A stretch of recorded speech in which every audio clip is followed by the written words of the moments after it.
Então, olá, pessoal. Olá, colegas profissionais da contabilidade e empreendedores. Sou o professor José Hernandes Pérez Júnior e farei essa palestra sobre contabilidade para startup. O objetivo é apresentar uma geral sobre o que é startup, suas características, suas modalidades e, principalmente, para os colegas profissionais da contabilidade enxergarem nisso uma possibilidade de prestação de serviços.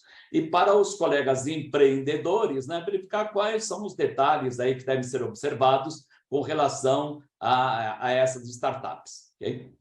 É uma realização da Moda Auditores Independentes em parceria com o Instituto Hernandes de Desenvolvimento Profissional. Então, além desta palestra, nós oferecemos uma série de cursos voltados para aperfeiçoamento, principalmente dos profissionais da área contábil e com pontuação válida pelo Conselho Federal de Contabilidade.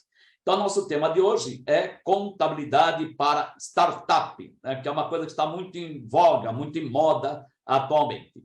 Esta apresentação ela terá 3 blocos. No primeiro bloco, apresentaremos considerações iniciais do que é uma startup e como startup ela deve ter um plano de negócios.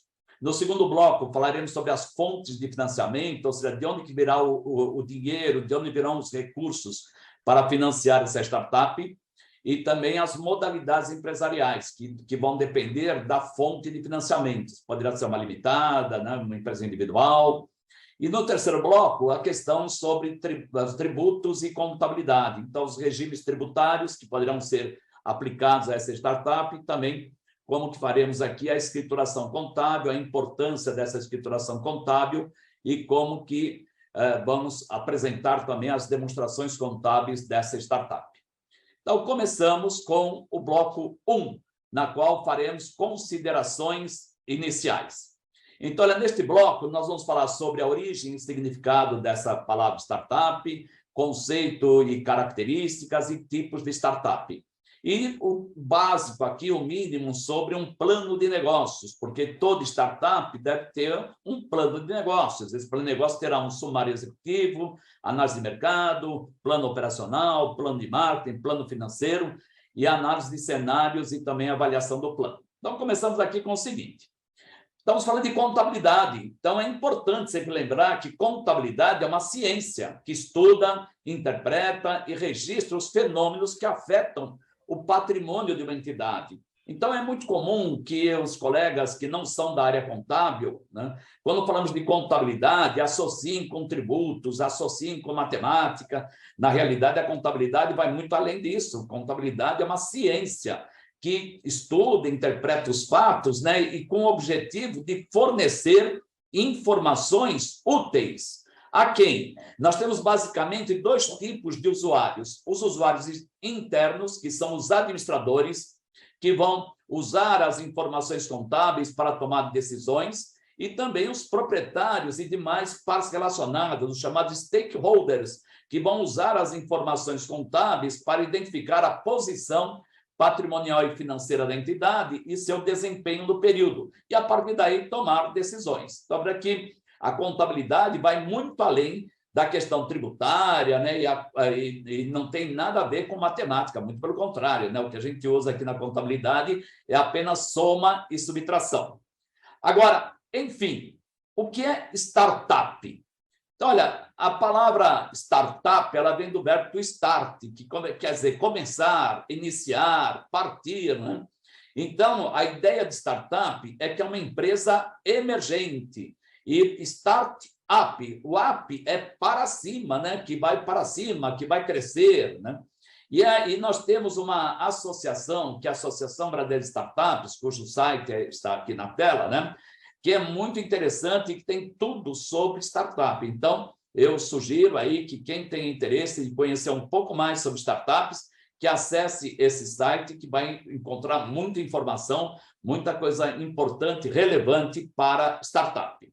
Então, olha, a startup ela tem a característica de ser um modelo de negócio ágil e enxuto. Então, uma coisa inovadora, uma coisa ágil, gerador de valor para seu cliente, resolvendo um problema real do mundo real. Então, a startup ela surge para quê? Para resolver o problema de alguém, para atender a necessidade de alguém.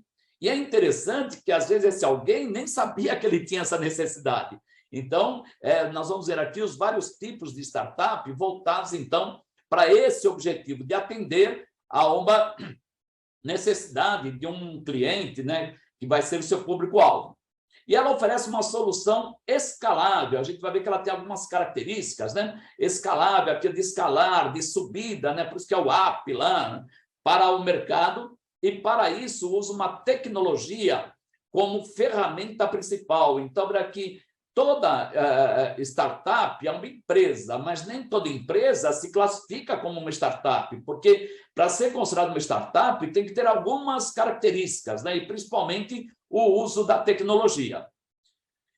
Então, as características principais da startup são essas aqui. Ela deve ser escalável, replicável, ela carrega incerteza, porque é algo inovador, né? Então, e ela deve trazer algumas soluções novas, deve ser inovadora. Então, o escalável significa o seguinte, que ela aumenta o lucro sem aumento de custos proporcional ao crescimento, ou seja, ela tem uma estrutura, essa estrutura comporta uma gama de clientes que vai aumentar o seu lucro sem que haja necessidade de que haja um aumento de custos proporcional a esse crescimento. Então, por exemplo, o Google Drive. Google Drive é uma plataforma que tem lá uma capacidade de armazenamento para atender milhões de clientes. Então, é um negócio que foi lançado e pode atender 1 milhão, 2 milhões, 5 milhões de clientes nessa plataforma. Lógico que ela tudo tem um limite, né? Mas dentro desse limite, ela tem uma capacidade de atender uma gama de clientes, de aumento de lucros, sem aumentar o investimento que ela tem lá inicial. Ela deve ser também replicável, ou seja, novos clientes são captados e fidelizados sem aumentar também os investimentos de forma proporcional aos lucros. Por exemplo, Netflix.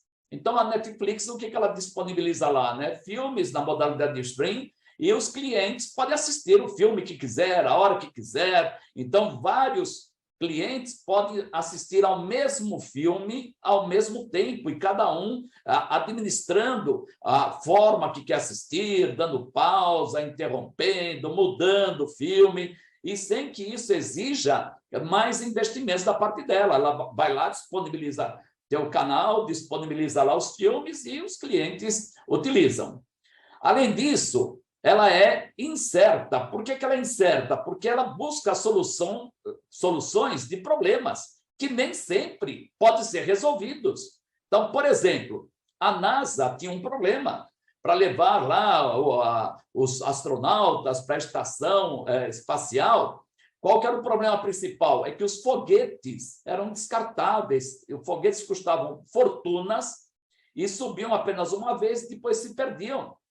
Então, a SpaceX ela criou o quê? Uma metodologia, um sistema de foguetes reutilizável. Então, e logicamente que, num primeiro momento, havia uma incerteza se isso iria dar certo ou não.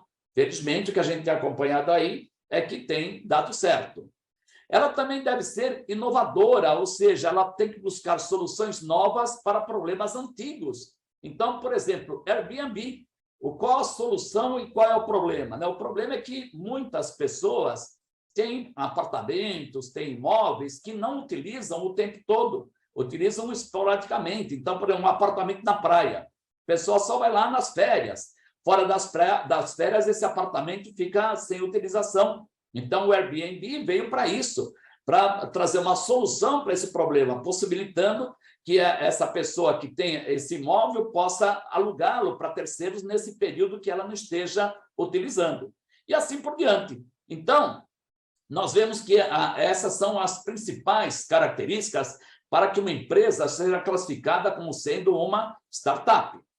Agora, o que a gente ouve, né, que muita relação de startups com bichos. Então, nós temos aqui praticamente um zoológico de startups, né? Temos startups que são classificadas como unicórnio, como dragão, como barata, como coelho, camelo, zebra. Então, qual que é a ideia aqui? Não há uma norma para isso, não há uma lei para isso, mas são pessoas que encontram determinadas características em startups que são associadas às características de determinados animais. Animais que até não existem, como, por exemplo, o unicórnio. Então, o unicórnio é esse ser aí fantasioso, né? Que é a figura de um cavalo com um único chifre, né? Por isso que é unicórnio, né? Porque é um único corno, um único chifre aqui que ele tem, né? Então, a startup unicórnio são raras empresas privadas, né? São raras, porque quem é que já viu um unicórnio, né? É muito fantasioso. Ela está dentro do universo da tecnologia, praticamente a relação dela com seus clientes é por meio da tecnologia. Elas valem bilhões de dólares, mas uma coisa interessante é que elas apresentam baixo lucro ou até mesmo prejuízo. Um exemplo aqui é a Uber. Então, a Uber é uma startup que vale bilhões de dólares, mas que no ano passado, se eu não me engano, apresentou um prejuízo de 700 milhões de dólares. Então, como é que é possível uma coisa dessa, né? Vale bilhões e apresenta prejuízo. Por quê? Porque alguém está enxergando que isso no futuro vai trazer lucros. Então, isso que seria uma startup unicórnio. Temos também o quê? A Dragão. Então, a Dragão é também similar com o unicórnio, né? Porque também ela é fantasiosa, né? Mas elas despertam o interesse de investidores anjos, que a gente vai ver mais para frente, que o investidor anjo é aquele que pode financiar aqui essa startup, né? E que esses investidores anjos, eles procuram empresas pequenas para apostar. Então, eles enxergam nessa pequena empresa uma oportunidade de negócio, enxergam nela um potencial de crescimento. Então, a Dragão, elas representam o quê? Uma aplicação mais segura do que o unicórnio. E elas, geralmente, elas trazem também um retorno maior e mais rápido. Porém, não tem o porte, não tem a escala da unicórnio, como sendo lá, por exemplo, né, o Uber. Temos também as startups classificadas como barata. Né? O que é a barata? A barata existe há milhões de anos. Né? Ninguém gosta de barata, mas não se consegue acabar com elas. Né? Por mais que se coloque inseticida, tal, elas sempre estão voltando. Então, a startup barata são aquelas que são resilientes, ou seja, que são fortes, que superam as adversidades e, mesmo em cenários desafiadores, continuam estáveis e até crescendo. Então, nós atravessamos aqui uma pandemia e nós vimos que, nessa pandemia, as empresas voltadas para manutenção de automóveis, né, elas foram consideradas de utilidade pública e não fecharam suas portas, continuaram em atividade. Então, uma empresa de troca de óleo, como, por exemplo, a Smart Óleo, ela atravessou a pandemia, até viu nisso oportunidades, cresceu e hoje se virou uma franqueadora de casas de troca de óleo com perfil diferente das tradicionais. Então, essa se classificaria como sendo uma barata. Temos também aquelas consideradas como sendo coelho, que, na realidade, o coelho aqui não tem a ver com o animal coelho, mas com a palavra rabbit, que em inglês significa coelho, que seria o quê?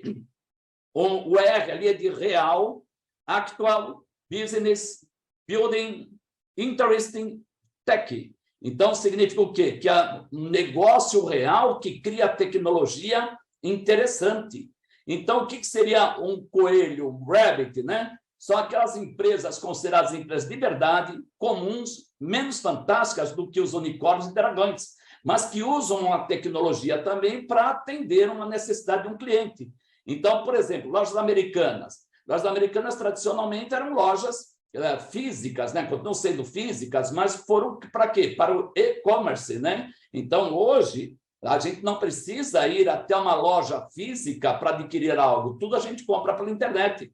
Então, as lojas americanas se transformaram, né? Continuam sendo uma loja física, mas com a metodologia aqui voltada para o e-commerce, o comércio via internet, né?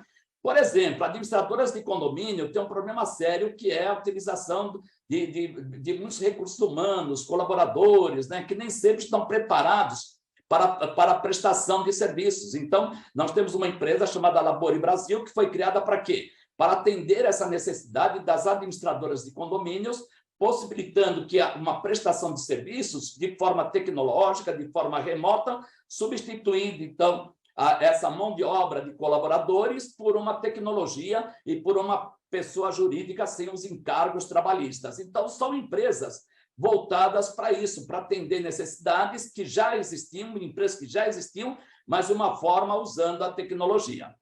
Temos ainda o que? As startups camelo. O que é um camelo, né? Então, um camelo ele tem uma resistência às diversas temperaturas, pode estar calor no inverso durante o dia, à noite nós temos as temperaturas que caem muito, e ele tem essa resistência. Ele está preparado para longas caminhadas no deserto, em direção ao oásis, que é o seu objetivo, né? Ele supera adversidades e sempre segue empresa em frente. Então, a startup camelo é aquela que é preparada para enfrentar a concorrência, para enfrentar as adversidades que vêm aí pela frente, né? Elas são resistentes, são resilientes. Então, essas se enquadram como camelo.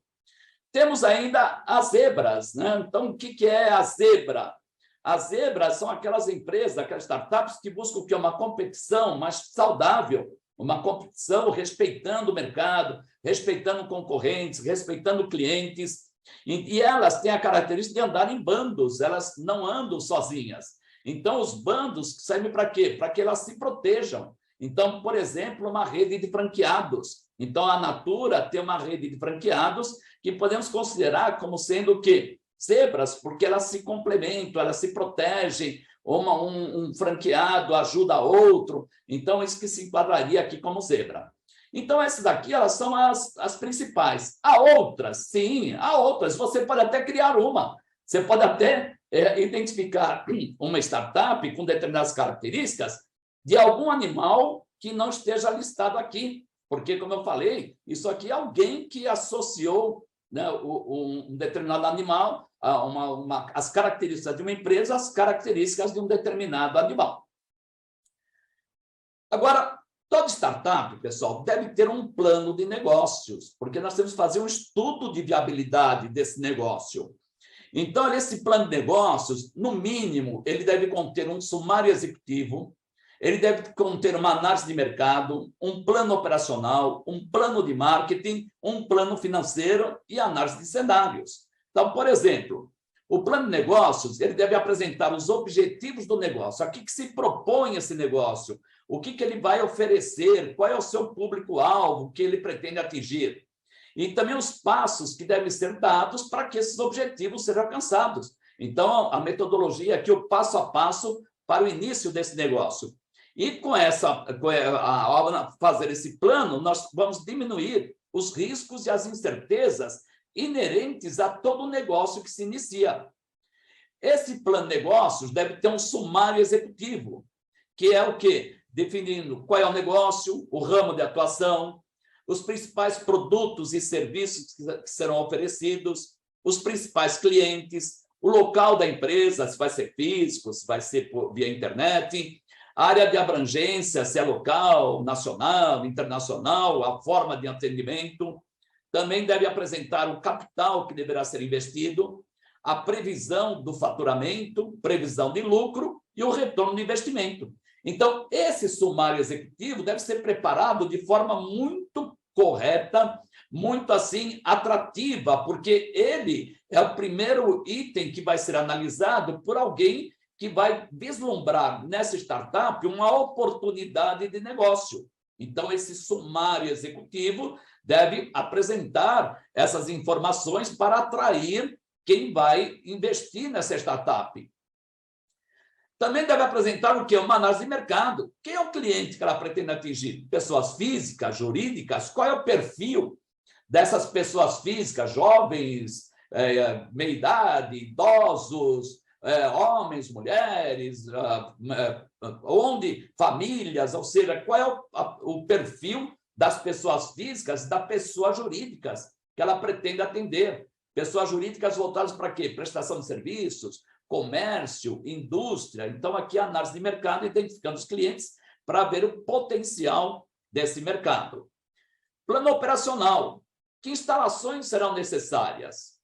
Qual layout ou arranjo físico? Então, se você vai, por exemplo, abrir uma franquia, ela tem um padrão de instalações, de layout.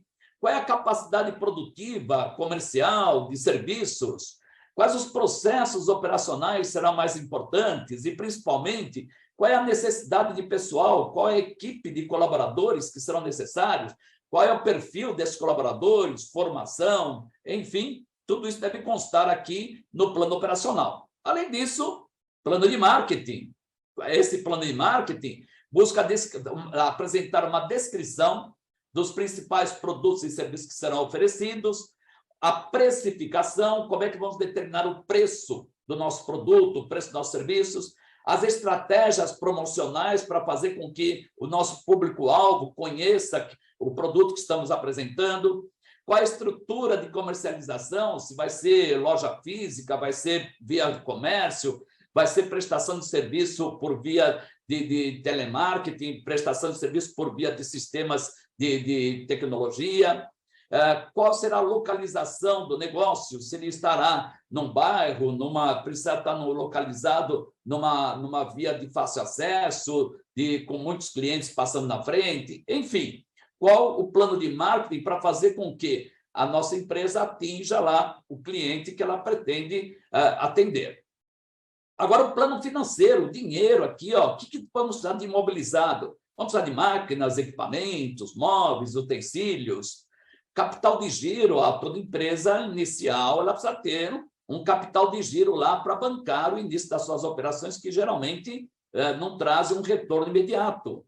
Qual é o estoque inicial? Se for uma indústria, se for um comércio, tem que começar com quanto de estoque? Quais gastos pré-operacionais ela terá antes de abrir as suas portas para atender o cliente? O que ela vai ter de aluguel que tem que pagar antes, de contratação de pessoal, antes de começar efetivamente a sua atividade? Qual a estimativa de faturamento? Isso é importantíssimo para que a gente possa analisar se o negócio é viável ou não. Qual a estimativa de custo unitário de material ou de mercadoria? Então, nós temos que ter uma ideia de custo variável, de custo fixo, e sabendo que o variável a gente analisa por unidade. Já o fixo é para o período. Então, o aluguel, por exemplo, da loja é fixo em relação ao período. Nós temos que ter, então, uma estimativa das despesas comerciais. Vamos pagar comissões aos vendedores, ter a frete para entrega do nosso produto, custos com mão de obra. Então, vai ser uma indústria, vai ter manufatura, vai ter mão de obra. Os nossos equipamentos vão perder valor ao longo do tempo. Temos que ter uma ideia da depreciação deles, qual a vida útil, para saber quando que vamos ter que repor esse imobilizado. Quais são os custos fixos do período? Então, o aluguel, nossos colaboradores que não dependem lá de volume de produção, volume de vendas, né? Projeção de resultados. Então, projetar receitas, projetar despesas, e calcular aqui os indicadores de viabilidade para saber se o nosso negócio é ou não viável.